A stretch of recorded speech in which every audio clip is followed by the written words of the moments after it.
Hello नमस्कार दोस्तों and good morning to all of you. कैसे हैं आप सब। तो चलिए फिर शुरू करते हैं 6 सितंबर 2025 के करंट अफेयर। तो सबसे पहला न्यूज़ और पहला करंट अफेयर है international day of charity. Charity आप समझ रहे हो, मतलब दान दक्षिणा वाली चीज़ जो होती है वो चैरिटी कहलाती है दोस्तों, है ना। ये हर साल 5 सितंबर को मनाया जाता है। ये 5 सितंबर को किन की याद में मनाया जाता है, तो इसी दिन मतलब मदर टेरेसा जो थी उनका देहांत हुआ था 5 सितंबर 1997 में। और इसको पहली बार मनाया गया था 2012 में। और किसके द्वारा स्टार्ट किया गया था, यूनाइटेड नेशन जनरल असेंबली के द्वारा स्टार्ट किया गया था। थोड़ा सा हम लोग फोटो में देख लेते हैं मदर टेरेसा को, ठीक है। ये जो शख्सियत आपको सामने दिख रही है कैमरे में दोस्तों, यही है मदर टेरेसा, है ना। काफ़ी ही मतलब अच्छी मतलब वूमेन थी ये, ठीक है। मदर टेरेसा मतलब एक अल्बेनियन, मतलब अल्बेनिया की थी ये, अल्बेनियन इंडियन कैथोलिक नन थी। नन मतलब सेंट ही होते हैं जो मतलब वुमेन वर्जन, जो वुमेन सेंट होती हैं कैथोलिक मतलब धर्म में, उनको नन कहा जाता है, ठीक है। कैथोलिक नन थी, ठीक है। अल्बेनियन इंडियन, बाद में इंडिया में भी आई थी ना, इंडिया में भी शिफ्ट हो गई थी, ठीक है। इन्होंने ही एक मतलब चैरिटी मतलब इंस्टीट्यूट का मतलब इंस्टीट्यूट नहीं मतलब मिशनरीज ऑफ चैरिटीज़ का स्थापना किया था दोस्तों, है ना, जिसका हेडक्वार्टर कोलकाता में है। मतलब ये जो गरीब लोग हैं उनकी मदद करने के लिए, ठीक है, मतलब पूरेस्ट ऑफ द पुअर, ठीक, उन सब की मदद करने के लिए इसको लाया गया था। और सिर्फ इसका हेडक्वार्टर कोलकाता है, तो मतलब इसी इंडिया में नहीं था दोस्तों, ये बाहर आगे चल के मतलब पूरी दुनिया में अलग अलग कंट्रीज में भी फैला है, ठीक है। इनको इन्हीं के काम के लिए, सोशल वर्क के लिए 1962 में रैमन मैग्सेसे अवार्ड दिया गया था, जिसकी बात मतलब इसका हम लोगों ने कुछ समय पहले डिस्कशन भी किया है, ठीक है। और मुझे कमेंट में बताइए इस बार रैमन मैग्सेसे अवार्ड किसको मिला है। एकमात्र एनजीओ है इंडिया की जिसको मिला है, वो आप लिखिए कमेंट में, है। और इनको नोबेल पीस प्राइज मिला था 1979 में, ठीक है। उसके बाद सेकंड न्यूज़ और सेकंड करंट अफेयर आ जाता है आपका दोस्तों करम फेस्टिवल। करम फेस्टिवल क्या है दोस्तों, तो अगर ये देखेंगे ये एक पर्टिकुलर डांस है ना, ये देख रहे हैं, इस डांस को सेलिब्रेट किया जाता है, डांस किया जाता है, इसको करम ही बोला जाता है, ये करम फॉर्म है मतलब डांस का। तो ये जो करम फेस्टिवल है ये दोस्तों झारखंड में और उसके आसपास के मतलब सॉरी दोस्तों स्टेट्स में मनाया जाता है। आसपास मतलब जैसे असम हो गया, छत्तीसगढ़ हो गया, वेस्ट बंगाल हो गया, उड़ीसा हो गया, और कुछ पार्ट मतलब बांग्लादेश में मनाया जाता है, पर मेन तौर से झारखंड में मनाया जाता है। और इसमें जो करम वर्ड है ना, करम वर्ड मतलब डांस ही होता है एक पर्टिकुलर का, जो वुमेन्स और मेंस मिलके परफॉर्म करते हैं, मोस्टली वुमेन के लिए है, ठीक है। मतलब ये जो फेस्टिवल है ये ट्राइबल हार्वेस्ट फेस्टिवल, मतलब जो ट्राइबल लोग होते हैं, ट्राइब्स होते हैं, उनके द्वारा जब मतलब कटाई की जाती है उस समय जो फेस्टिवल मनाया जाता है झारखंड के लोगों के मतलब ट्राइबल्स के द्वारा, उसको करम फेस्टिवल कहा जाता है, ठीक है। उसके बाद थर्ड न्यूज़ और थर्ड करंट अफेयर है दोस्तों आगा खां अवार्ड। एक्चुअली क्या है, ये अवार्ड जो है आर्किटेक्चरल फील्ड में दिया जाता है, मतलब ये समझ लीजिए one of the prestigious award है, मतलब तब आर्किटेक्चर फील्ड में, ठीक है। इस बार 6 कंट्रीज के मतलब प्रोजेक्ट, मतलब 6 तरह के प्रोजेक्ट जो कि 6 अलग कंट्रीज से आए हैं उनको दिया गया, पर उसमें इंडिया का कोई है नहीं, तो उतना इंपॉर्टेंट हमारे लिए है नहीं। पर इतना जान लीजिए इंडिया ने इस अवार्ड को, आगा खां अवार्ड जो है इसको 6 बार जीता है, 6 टाइम्स, ठीक है। ये गिवन टू मतलब architectural project of different countries, ठीक है, हर साल दिया जाए, हर 3 साल में दिया जाता है, हर 3 साल में एक बार आगा खां अवार्ड दिया जाता है, वो भी किसी अलग अलग कंट्रीज के अलग अलग प्रोजेक्ट्स को दिया जाता है, ठीक है। Given by Aga Khan development network, ये है मतलब एक संस्थान जिसका हेडक्वार्टर कहाँ है, जिनेवा स्विट्जरलैंड में, यही देती है इस अवार्ड को, जो कि one of the prestigious award है आर्किटेक्चरल फील्ड में। फिर फोर्थ न्यूज़ आता है, ये एक्चुअली डिस्कशन किए थे हम लोग, पर ये SCO प्लस में बताना भूल गया था दोस्तों। ये जो ग्लोबल गवर्नेंस इनिशिएटिव है SCO, जो मतलब संघाई कॉर्पोरेशन ऑर्गेनाइजेशन है, उसके प्लस वाली मीटिंग में, मतलब ये थोड़ा मतलब हर साल वाली मीटिंग नहीं होती, ये मतलब इमरजेंसी मीटिंग मान लीजिए तौर पे लाया जाता है, ठीक है। इसमें क्या कहे मतलब ग्लोबल गवर्नेंस इनिशिएटिव मतलब है कि हर कंट्री को एक समान समझा जाए है, मतलब कोई पावरफुल है, कोई मतलब नॉट पावरफुल है, कोई उसको दबा देगा, ये सब चीज़ें नहीं चलेंगी। मतलब इक्वल स्टेटस मिला जाएगा हर चीज़ में, चाहे इंटरनेशनल लॉ हो, चाहे कोई भी फील्ड हो, उसमें इक्वल गवर्नेंस को मतलब फॉलो किया जाए हर कंट्री के लिए, ठीक है। तो यही इसका एक इनिशिएटिव है जो मतलब चाइना के मतलब जो प्रेसिडेंट हैं उन्होंने लाया है, ठीक है। उसके बाद फिफ्थ न्यूज़ और फिफ्थ करंट है अफेयर है दोस्तों, एक पोर्टल है जो कि इंडिया का पहला वल्चर पोर्टल है, जिसका नाम है thevulturenetwork.org, ठीक है। इसको लॉन्च किया गया है असम में, ठीक है, किसके द्वारा, गुवाहाटी यूनिवर्सिटी और वी फाउंडेशन डेवलपमेंट के द्वारा। और इसमें जो वी फाउंडेशन है दोस्तों ये एक NGO है, इन्हीं के द्वारा ये और मतलब पोर्टल को लाया गया है, ठीक है। अब इसमें क्या होगा दोस्तों, इन्फॉर्मेशन रिलेटेड होगा, और जिसका यूज़ मतलब साइंटिस्ट हो या कोई भी मतलब हो जो उसके मतलब इनसे रिलेटेड, जो वल्चर से रिलेटेड इन्फॉर्मेशन है ना, उसको कलेक्ट करके इसमें डाला जाएगा। और ये इस डाटा का यूज़ मतलब रिसर्चर भी कर सकते हैं, और उसके अलावा मतलब कोई भी पर्सन अगर चाहे तो इनके बारे में इंफॉर्मेशन गैदर कर सकता है इससे, ठीक है। इसके बाद सिक्स न्यूज़ और सिक्स करंट अफेयर है आपका दोस्तों, ऑपरेशन स्वर्ण। ये एक्चुअली क्या है दोस्तों ना, आंध्र प्रदेश में एक नदी बहती है जिसका नाम है स्वर्णमुखी रिवर, इसको मतलब गोल्ड रिवर भी कहा जाता है, ठीक है। एक्चुअली क्या है, इसका जो बहाव क्षेत्र है ना, उसको दोबारा से रिवाइव करने के लिए दोस्तों इस प्रोजेक्ट को लाया गया है, ठीक है, दोबारा से रिवाइव करने के लिए। अब उसके लिए क्या करेंगे, जो भी इसके आसपास मतलब आप समझ लिए इलीगल कंस्ट्रक्शन हो गए या फिर मतलब जो इन्होंने मतलब कब्जा कर लिया, इन सब चीज़ों को हटा उठा के इसके बहाव क्षेत्र को फिर से रिवाइव किया जाएगा इस प्रोजेक्ट के तहत, ठीक है। ये किसके द्वारा लॉन्च किया गया है दोस्तों, तो ये तिरुपति अर्बन डेवलपमेंट अथॉरिटी के द्वारा लॉन्च किया गया, जो कि आंध्र प्रदेश में। तिरुपति मतलब क्यों, क्योंकि तिरुपति ही वो रीजन है जहाँ से मतलब इस नदी का उद्गम है, मतलब स्टार्ट होती है, ओरिजिन है, ठीक है। अगर आप जैसे कि मैप में देखेंगे दोस्तों, ये देखिए मैप में आपको ये इसका बहाव क्षेत्र दिखेगा, है ना। तो यहाँ से मतलब जो तिरुपति वाला रीजन है ना, यहीं से इसका उद्गम स्टार्ट होता है और फिर धीरे धीरे जाते जाते ये चित्तौड़ हो गया, सिरकल हस्ती हो गया, उसके बाद जाते जाते धीरे धीरे ये फिर जाके बे ऑफ बंगाल में गिर जाती है, ठीक है। रिवर बेसिन इसका एरिया देखिए कितना फैला हुआ है, ठीक है। उसके बाद इसकी लेंथ उतनी ज़्यादा है नहीं, 130 किलोमीटर तक ही है, बे ऑफ बंगाल में गिरती है, पर ठीक है, इंपॉर्टेंट तो है ही।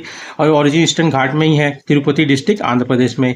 इस पे सबसे मेन बात आप ध्यान रखिएगा, स्वर्णमुखी पे एक डैम है जिसका नाम है कल्याणी डैम, जो कि 1977 में बना था। ये थोड़ा इंपॉर्टेंट है, इसको ध्यान रखिएगा।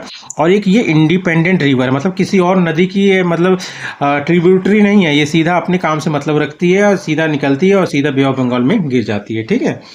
उसके बाद सेवंथ न्यूज़ और सेवंथ करंट अफेयर क्या है दोस्तों, ये है आपका कपास किसान ऐप। अब कपास किसान ऐप क्या है दोस्तों, कपास किसान ऐप ये मतलब ये समझ लीजिए कॉटन के रिलेटेड है, ठीक है। इसको डेवलप किसने किया है, मतलब ऐप रिलेटेड टू मतलब कॉटन, और ये इसको डेवलप किया है कॉटन कॉर्पोरेशन ऑफ इंडिया ने, ठीक है। इसका काम क्या होगा दोस्तों, जैसे कि मिनिमम सपोर्ट प्राइस होता है ना, हर क्रॉप्स के लिए अलग रहता है, उसी के लिए क्या है ना, जो जैसे कि कोई भी किसान अगर चाहेगा तो ऑनलाइन भी इसकी सेलिंग कर सकता है डिजिटली, ठीक है।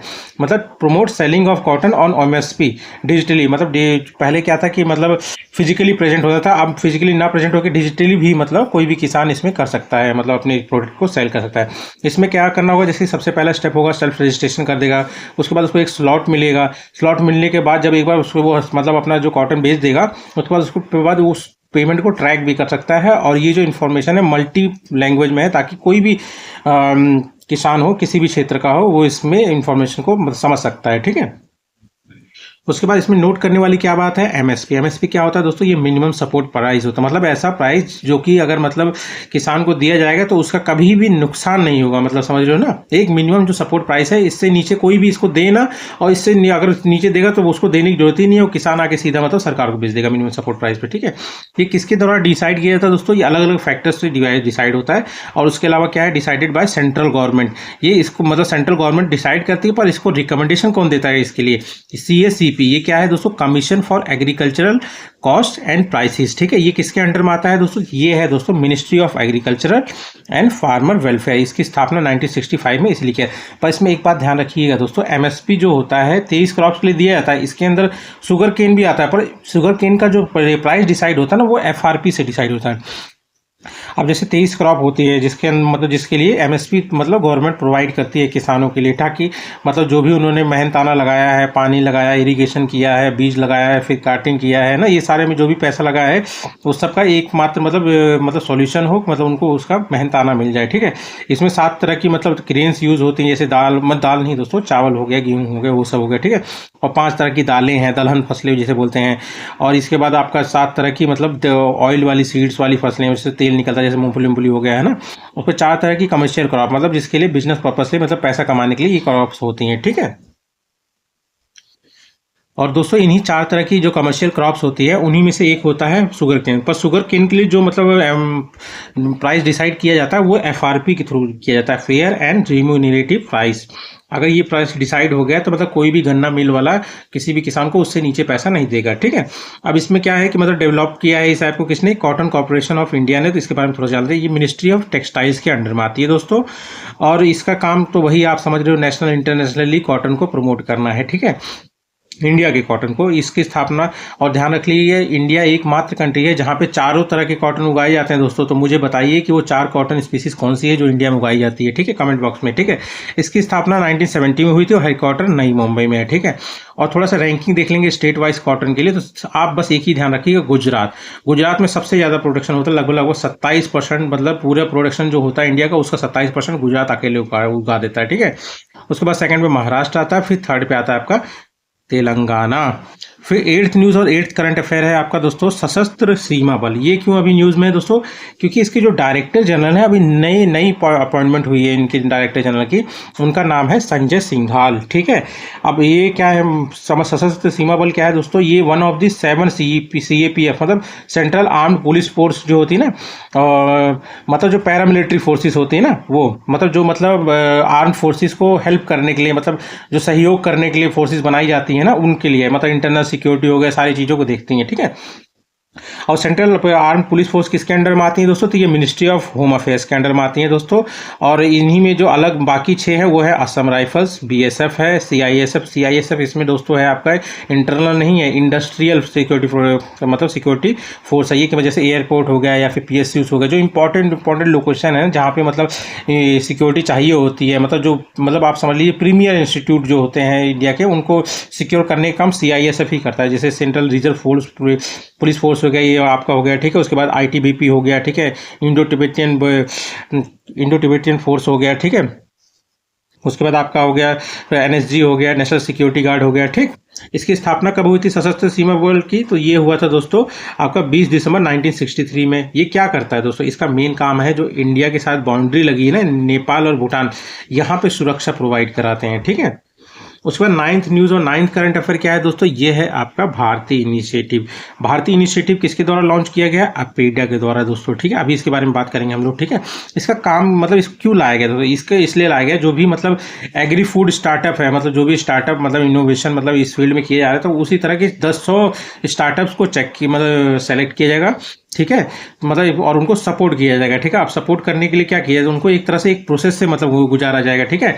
और ये किस लिए किया जाता है? ये इसलिए किया जाता है ताकि 2030 तक इंडिया का जो एग्री फूड एक्सपोर्ट मार्केट है ना, वो कम से कम $50 बिलियन तक पहुंच जाए, ठीक है। इसके लिए प्रोसेस क्या होगा? जैसे कि 100 रिलेटेड जो मतलब ये एग्री फूड वाले जो स्टार्टअप्स हैं उनको सेलेक्ट किया जाएगा, उनको 3 महीने की ट्रेनिंग दिया जाएगा मार्केट एक्सेस से पहले, ठीक है। और उसके बाद इनकी जो ट्रेनिंग होगी AI बेस्ड टेक्नोलॉजी होगा, ठीक है। अब ये जो भारतीय इनिशिएटिव है, इसको लॉन्च किया है किसने? या पीडा ने। पीडा क्या है दोस्तों? एक स्टैट्यूटरी बॉडी, मतलब किसी एक्ट के थ्रू लाया गया है, ठीक है। वो इंपॉर्टेंट नहीं, बस आप इतना जान रखिएगा कि मतलब स्टैट्यूटरी बॉडी के मतलब एक स्टैट्यूटरी बॉडी है, ठीक है। अब इसका फुल फॉर्म क्या है? Agricultural and processed food products export and development authority, sorry दोस्तों, अथॉरिटी है, ठीक है। इसकी स्थापना 1986 में होती है, हेडक्वार्टर न्यू दिल्ली में है। किस मिनिस्ट्री के अंडर में? Ministry of commerce and industry के अंडर में, ठीक है। और 10th न्यूज़ और 10th करंट अफेयर क्या है दोस्तों? ये है कोकोनट डेवलपमेंट बोर्ड, ठीक है। अभी ये इसलिए न्यूज़ में है क्योंकि जो भी मतलब नारियल उगाने वाले किसान होते हैं ना, उनको मतलब प्लांट उगाने के लिए मतलब जो पहले पैसा दिया जाता था हर पौधा, वो अब बहुत बढ़ा दिया है, मतलब एकदम से बहुत ज़्यादा इंक्रीज हुआ है, ठीक है। इसलिए ज़्यादा न्यूज़ में, ठीक है। कोकोनट डेवलपमेंट बोर्ड कहाँ पे है? मतलब इसका हेडक्वार्टर कहाँ पे है दोस्तों? कोची, केरला। अब कोकोनट डेवलपमेंट बोर्ड एक नेशनल बोर्ड है, मतलब कोकोनट के लिए, जो कि मतलब नेशनली और इंटरनेशनली कोकोनट के प्रोडक्शन को उसको प्रमोट करने के लिए कौन से कोकोनट इंडिया के जो है उनको प्रमोट करने के लिए, इंटरनेशनली हो चाहे नेशनली हो, ये काम करते हैं, ठीक है। किस मिनिस्ट्री के अंडर आता है दोस्तों? ये ministry of agriculture and farmer welfare के अंडर में आता है, ठीक है। एक स्टैट्यूटरी बॉडी है। और न्यूज़ में वही मैं बता रहा हूँ, 2 सितंबर को, जो कि मतलब वर्ल्ड कोकोनट डे है, ध्यान रखिएगा। वर्ल्ड कोकोनट डे कब मनाया जाता है? 2 सितंबर को। इसी के दिन जो मतलब ये जो है कोकोनट डेवलपमेंट बोर्ड, इन्होंने अनाउंस किया है कि पहले जो मतलब फार्मर्स थे, मतलब जो एक पौधा लगाते थे कोकोनट, तो उनको 4 रुपये तक का फायदा मतलब सब्सिडी दी जाती थी, मतलब गवर्नमेंट की तरफ से। अब उसको बढ़ा के 45 रुपये कर दिया, मतलब पहले एक पौधे पे 4 रुपये का फायदा होता था, मतलब 4 रुपये का फाइनेंशियल हेल्प मिलता था गवर्नमेंट की तरफ से, ठीक है। अब 45 रुपये मिलेगा, ठीक है। और उसके बाद ये इसके तहत कितने पौधे लगाए जाएंगे कोकोनट के? तो 2.5 लाख तक पौधे इसमें लगाए जाएंगे, ठीक है। और उसके बाद जो पुराने और जो लो कंजप्शन मतलब प्रोडक्शन करते हैं कोकोनट का, उनको काट के फिर नए प्लांट लगाए जाएंगे, पर उसके लिए जो मदद दी जाएगी वो 350 रुपये पर ट्री, पहले 45 रुपये दिया जाता था दोस्तों। बहुत ह्यूज है ये एक तरह का, तो ध्यान रखिएगा दोस्तों, ये क्वेश्चन पक्का बनेगा, देख लीजिएगा, ठीक है। उसके बाद ये और यूपीएससी में तो 100% देख लीजिए, ये क्वेश्चन मुझे लगता आएगा, ठीक है। 11th न्यूज़ और आज का लास्ट करंट अफेयर है दोस्तों, वर्ल्ड बॉक्सिंग चैंपियनशिप 2025 को इसलिए ध्यान रखिएगा दोस्तों, ये पहला एडिशन है।